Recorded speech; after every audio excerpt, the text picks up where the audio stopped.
इसके बाद श्री सुखदेव महाराज आगे भगवान की कथा का वर्णन करते हैं। यहां पर शौनक जी ने सूत जी से प्रश्न किया। नैमिषारण्य में शौनक और सूत जी का संवाद चल रहा है। उस संवाद के अंतर्गत श्री सुखदेव जी महाराज राजा परीक्षित को कथा सुना रहे हैं। ये चर्चा चल रही है। शौनक जी महाराज ने सूत जी से प्रश्न किया, भगवान की कथा की कितनी अद्भुत महिमा है। श्री सुखदेव जी महाराज राजा परीक्षित को सुना रहे हैं। जिस व्यक्ति ने भगवान की कथा नहीं सुनी उसके कान तो सांप के बिल के समान है। जिसने अपने नेत्रों से भगवान का दर्शन नहीं किया, बर्हायिते ते नयने नराणाम लिंगानि विष्णोर्न निरीक्षतो, ये जिन्होंने अपने नेत्रों से भगवान का दर्शन नहीं किया उनके नेत्र क्या हैं? बोले मोर पंख के नेत्र के समान है। जैसे मोर पंख का नेत्र होता है, मोर के पंख में भी आंख बनी रहती है लेकिन उस आंख से दिखता कुछ नहीं, केवल देखने की आंख है, उससे दिखता नहीं। उसी प्रकार जिसने अपनी इन आंखों से भगवान का दर्शन नहीं किया उसकी आंखें मोर पंख की आंख के समान हैं। पादौ नृणाम तौ द्रुमजन्म भाजौ क्षेत्राणि नानुब्रजतो हरेर्यौ। जिसके पैर चल करके तीर्थ में नहीं गए, मंदिर में नहीं गए, संतों के पास नहीं गए, कथा में नहीं गए, उसके पैर क्या हैं? बोले उसके पैर पेड़ हैं। जैसे पेड़ होता है वैसे ही है, खड़ा है, वो व्यर्थ है। कहते हैं जीवत छवो भागवतांघ्रि रेणुम न जातु मर्त्यो भी लभेत वस्तु। वो प्राणी जीवित मुर्दे के समान है जिसने भगवान के और भगवान के भक्तों की चरण रज को अपने सिर पर धारण नहीं किया और भगवान के चरित्र को सुनकर, भगवान की कथा को सुनकर जिसके हृदय में भाव जागृत नहीं हुआ, जिसका हृदय द्रवीभूत नहीं हुआ, उसका हृदय क्या है? कहते हैं तदस्मसारम हृदयम बतेदम यद्गृह्यमाणैर् हरिनामधेयैः। उसका हृदय क्या है? बोले पत्थर के समान है। और जिनकी आंखों से भगवान के चरित्र को सुनकर अश्रु वर्षण नहीं हुआ उसका हृदय पत्थर के समान है। भगवान के चरित्र की ऐसी महिमा श्री शौनक जी महाराज ने कही।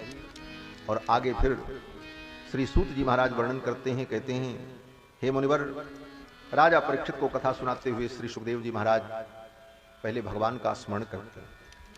भगवान का स्मरण करते हुए सुखदेव जी कहते हैं यत् कीर्तनम यत् स्मरणम यदीक्षणम यद् वंदनम यत् श्रवणम यदर्हणम लोकस्य सद्यो विधुनोति कल्मषम तस्मै सुभद्र स्रवसे नमो नमः। सुखदेव जी भगवान को प्रणाम कर रहे हैं, मंगलाचरण कर रहे हैं। सुखदेव जी कहते हैं हे राजन, यत् कीर्तनम यत् स्मरणम यदीक्षणम, जिन परमात्मा का कीर्तन, जिनका स्मरण, जिनका दर्शन, यद वंदनम, जिनका वंदन, यत् श्रवणम, जिनकी कथा श्रवण, लोकस्य सद्यो विधनोति कल्मषम, प्राणियों के जीवन के समस्त कलमश को दूर कर देती है। तस्मै सुभद्र स्रवसे नमो नमः। ऐसे सुभद्र स्रवस भगवान को हम प्रणाम करते। फिर कहते हैं सुखदेव जी महाराज कि तपस्विनो दान परा मनस्विनो यशस्विनो मंत्र विदस्सु मंगलाः क्षेमं न विन्दन्ति विना यदर्पणम तस्मै सुभद्र स्रवसे नमो नमः। कोई कितना भी बड़ा तपस्वी हो, तपस्विनो दान परा, बहुत बड़ा दानी हो, यशस्विनो, उसके जीवन में यश हो, मनस्विनो, बहुत बड़ा मनस्वी हो, मंत्र विदस्सु मंगलाः, मंत्रविद हो, वेद पुराण शास्त्र सब जानता हो, सुमंगलाः, उसके जीवन में सुमंगल हो, लेकिन फिर भी उसको सुख शांति प्राप्त नहीं हो सकती जब तक वह अपने समस्त कर्मों को भगवान को अर्पित नहीं कर देता। क्षेमं न विन्दन्ति विना यदर्पणम तस्मै सुभद्र स्रवसे नमो नमः।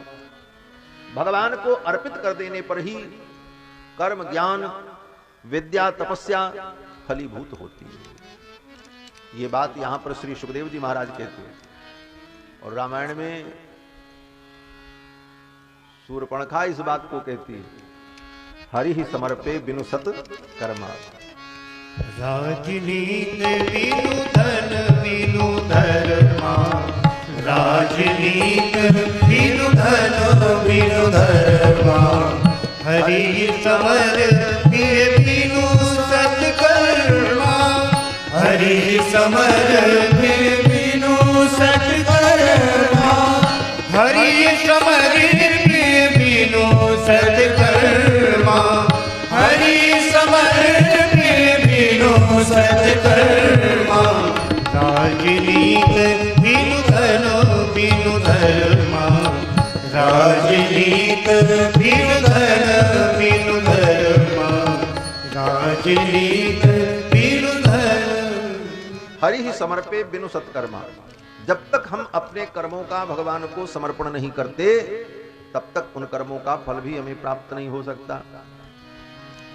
श्री सुखदेव भगवान कहते हैं कि हे राजन, ऐसे जो भगवान हैं उनके चरण का आश्रय लेकर, उनका नाम लेकर, उनका स्मरण करके पापी से पापी प्राणी पवित्र हो जाते, पाप से मुक्त हो जाते। वे भगवान की भक्ति करके कौन कौन लोग शुद्ध हो सकते हैं, पवित्र हो सकते हैं?